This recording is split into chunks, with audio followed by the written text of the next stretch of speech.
All right, guys, so we got to start sheeting in this wall over here. So this side right here is all the panel boarding that we already have in. That's the mini split unit, and it's perfect for this size. So what we've decided to do is back here, right across there, we're going to kind of wall that off and then have a door. So that'll be like back office stuff or storage for my wife's tables, benches, tents, all that stuff. We threw this in here to see how this would look as far as like having the bed. So we were going to put the bed back here, but we're just going to have one common area, which is going to be right up there. So right now I'm just cutting my boards to put little standoffs on so I can attach the panel board down the side here. And yeah, so that's what I'm doing right now. And I'll see if I can set you up here somewhere to kind of view this. I kind of lost my magnetic thing, my holder, but that's what I'm going to be working on.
All right, guys, so I just took the day and sheeted in the whole wall. Let me swap you around here real quick. Nothing too crazy today, but let me swap you around, show you what we got. All right, guys, so we got this whole wall in. We got like a little ledge shelf going down, got some outlet covers on all the way down to there. So after talking to my wife a little more, showing her what we got going on, she doesn't want to lose the windows to the backspace. So right about here is where we're gonna put like a little wall, and that part back there will be like storage stuff. So this time around went a lot easier, or a lot quicker, because of that. So I didn't have this originally when I was working on the bus. I got that when I started doing the interior build out of the yoga shed for the wife. And the yoga shed, a little bit of out here stuff, is right there. And then this right here is the gym shed. So that's got a whole bunch of gym equipment in it. And that she actually has a women's circle going on right now, and they're all in there right now. But that air nailer is amazing. Because I could put all this in real quick, all the lower stuff. Now the upper stuff, that's actually metal behind there, so I actually have to drill it and then set sheet metal screws down through there, boop boop, and down through there, and then this covers the ones along the bottom. So I did round this corner here, and I did the transition down to here. All this is going to get sanded down, so when we paint it all, and then I have these guys just for like to cover where the two pieces of wood go together. But yeah, not too shabby for a day. So I do have all these already painted for this side along here. All this wiring that you see hanging down, that was going to be for a 12-volt system for all the lighting. Well, I am not going to go 12 volt since it's just going to be sitting here. So this outlet right here was going to be for a TV, but I'm going to jump off that, and then I'm going to wire it up above. Actually, it'll go down to a switch over here and then back up, and then it'll have basically four puck lightings, right? Because right here is going to be a countertop right there. There will be a sink somewhere over here, but my wife is thinking like futon, and then futon for this open area right there, and then basically from the back wheels to that back right there, that's going to be like a bedroom right there. But it's going to basically have, let me stand back here, I don't have wide angle, so you just kind of have to bear with me here. So, you know, basically everywhere where you see the wire hang down there, 1, 2, 3, 4, there'll be 4 puck lightings that'll be ran off a switch. So one switch will run 2, and then the other switch will run the other 2. So all this wiring is no longer needed, because I did have it all labeled kitchen light 3, and then I had a lot of wiring running down. But everywhere where the wiring comes through, I have a block plate so I don't go into the wiring, right? So let me swing you around here and we'll talk about it. All right, guys, so that's going to wrap up today with the video of sheeting all the walls in here. These little ones that I want to do with this bus or with the Volkswagen bus. They're just going to be like quick little videos. I'm going to try to keep them under 30 minutes, between 15 and 30 minutes, so they don't get too overwhelming. because I can get lost in a lot of details on this stuff. But really, it's just, this one was just cutting the wood and, you know, putting it up. I'm still right here, actually. Let me just pan you down here a little bit. So right here, I'm going to put a little box. So it's going to come off right here, and then like that, like a little shelf here, and then the countertops through there, and then I'm going to have a little railing. This is the original railing that came off it, so that's going to go right about there, just so people have something to grab onto, because those stairs are pretty steep in general. I mean, let's be honest. This used to be a school bus, and this used to be an activities bus. So that's why it's got all the under boxes or storage underneath, and it came from Toledo, Ohio. That's why it was so rusty. But really, what has this got on it? This has got 105,000 miles on it. This thing's great. There was a question about if this is ever going to see the road again. It's fully functional, right? Like, the engine runs beautifully.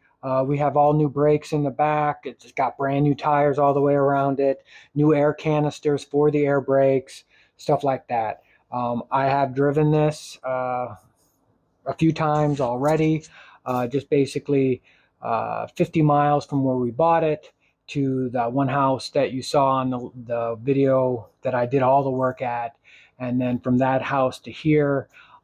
Yeah, cruises no problem. I mean, it doesn't go fast, I'll tell you that right now. It got about 55, 58 is about max on this baby, and it drinks the gas, the diesel. It's just like, blah, blah, blah. I mean, it's just crazy. I think it gets like 7 miles to the gallon. It's pretty horrible for gas mileage. And then a little bit of history on this, meaning like we originally got this because we were planning on traveling a little bit with the boys. The boys were a lot younger then, like way younger. And they were like super excited about the whole situation. I mean, they actually helped me pick out the bus. It was like a whole family thing with this. And then as the years went by, you know, I got the outside all finished up. Then I got all the spray foam done. And then it just kind of went, you know, we were in the middle of a move when we bought this place from the place we were renting. And then I got wrapped up into my old trucks projects or whatever. The boys lost total interest in any kind of travel with this thing. My wife has not lost the travel bug, meaning driving it around, but it's just not in the cards anymore as far as that goes. Gas is way too expensive. If you want to go anywhere, you have to plan like 3 weeks, probably a week and a half, 2 weeks just driving, because you can't go very fast in this. But anyway, so it's permanent home now. It's pretty much parked right where it's at. We are going to jack it up and put cement pads underneath the tires. Right now it's sitting on the dirt. Well, I got a bunch of rocks, but we're going to be sitting it up a little bit. We'll probably be backing it up another 10 feet just so it's a little bit back, but that's a little bit here nor there. I mean, I'm just trying to explain the whole what this bus was and where it is now, right? So hopefully maybe next video on this guy, we'll figure out the ceiling. I want to kind of use the same kind of panel board. It's just that this stuff is a 1/4 inch thick, and I think it'll make the curve, and I think that would be great if I can get it to make the curve. I have one piece over there left, a 4x8, and I may just try it maybe tomorrow, but it's nothing. It's just to see if it'll do it. It's not, and to get that piece out of the humidity and put it in here so it acclimates to the inside of the bus with the AC. But yeah, so we're going to wrap this one up right here. Again, thanks for watching and coming in here and seeing me do a little something on the big bus. And hey, Go out and build something cool, guys. One weekend at a time. Catch you on the next one. Laters.